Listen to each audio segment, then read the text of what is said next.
77e bol d'or à l'issue de la Celebrity Race. On va faire une petite table ronde avec les gens qui ont notamment participé, en tout cas les marins qui y ont participé, et puis d'autres qui vont peut-être s'élancer aussi au départ de ce 77e bol d'or demain.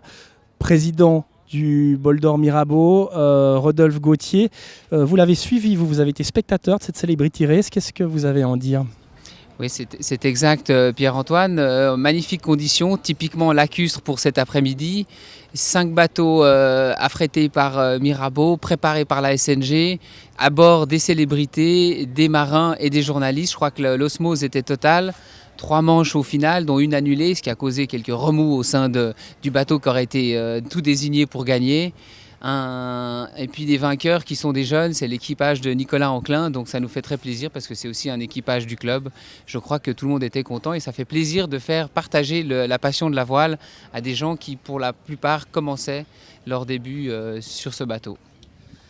Bernard Stamm, plein de tours du monde en course, 3 notamment en course, 2 Around the Lone par escale en solitaire, un Barcelona World Race en double, mais où vous avez été vainqueur, 3 victoires.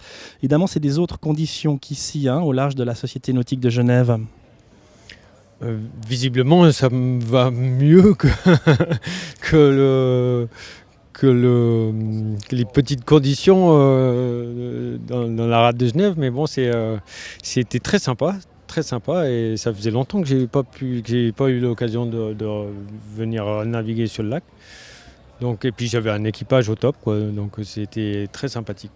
La dernière fois, dites-moi si je me trompe, c'était dans les années 90. Vous travailliez à l'époque au chantier Egler, chantier naval qui se situe à Morges, et c'est vos premières expériences finalement lacustres et de voile, tout simplement. Depuis 90, non. Après, j'ai participé à des grands prix au Beau Rivage. Plusieurs fois, mais autrement, j'ai plus eu l'occasion, effectivement. Ouais. Vous vous rappelez de ces moments en 90 avec Egler ? Ah je me rappelle bien.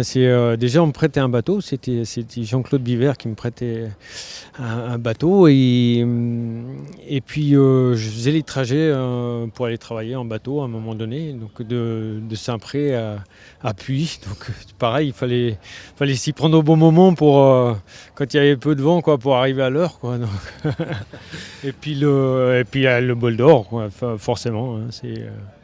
Bernard Stamm qui fut un des premiers marins de Jean-Claude Biver, ça doit quand même rester dans l'histoire ça. Et puis je me tourne vers Dominique Vaff qui lui a longtemps participé au bol d'or. Vous arrivez à les dénombrer ?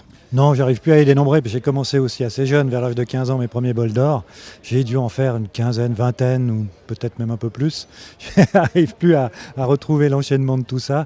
Mais bon, c'est chacun des bols d'or en fait est assez marquant parce qu'il y a toujours des situations météo différentes. On est toujours surpris par quelque chose, que ce soit une avarie sur le bateau, des fois, des nouveaux équipiers, des nouvelles têtes ou des conditions météo tout à fait spéciales. Donc jamais un bol d'or ne ressemble au précédent.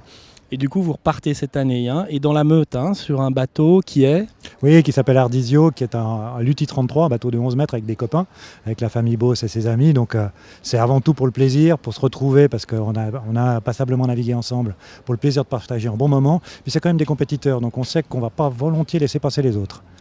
Un plaisir qui doit vous rapprocher ce plaisir-là du vôtre, Antonio Palma, parce que vous aussi, vous naviguez dans la Meute pendant les bols d'or en surprise. Oui, j'ai fait plusieurs éditions en surprise, c'est très beau. Je vous avais dit tout à l'heure qu'il y avait 110 surprises sur la même ligne. Je crois que c'est une émotion relativement importante. C'est un autre esprit de compétition, c'est de ne pas arriver très très vite, mais d'arriver avant les autres. Parce qu'avec des bateaux comme ça, on sait qu'on ne va pas battre des records de vitesse.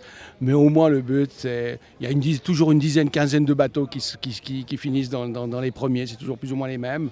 Eh bien, on les connaît, c'est d'arriver avant eux. Quel que soit qu'on mette 20 heures ou 30 heures, ce n'est pas important. L'important, c'est de battre les copains. Ouais, et la durée elle va être importante cette année. On va peut-être conclure par ça, Rodolphe Gauthier, parce que la météo, on en a eu un aperçu de météo suisse tout à l'heure. En quelques mots, à quoi on doit s'attendre pour le départ de la course ce samedi ? Alors je crois que ce qui nous a plus ou moins été expliqué, c'est que le départ serait dans des airs très très calmes. On attend un passage d'un front orageux entre demain soir et samedi matin tôt dans la nuit. On aura peut-être les restes avec peut-être un tout léger courant de sud-ouest au départ, mais plutôt d'habitude on est plutôt sur un schéma où il n'y aura pas de vent, avec une grosse difficulté à construire un thermique parce qu'en réalité ce sera très nuageux.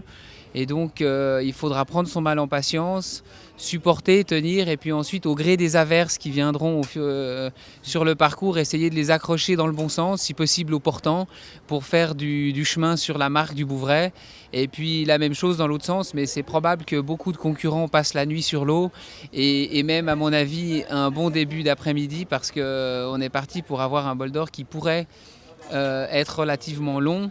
Maintenant, si jamais l'orage est au bon endroit au bon moment par rapport à la flotte, c'est sûr que c'est des kilomètres de gagné par rapport au but et ça pourrait l'accélérer. Donc un bol d'or extrêmement ouvert, et c'est ce qui fait sa magie aussi.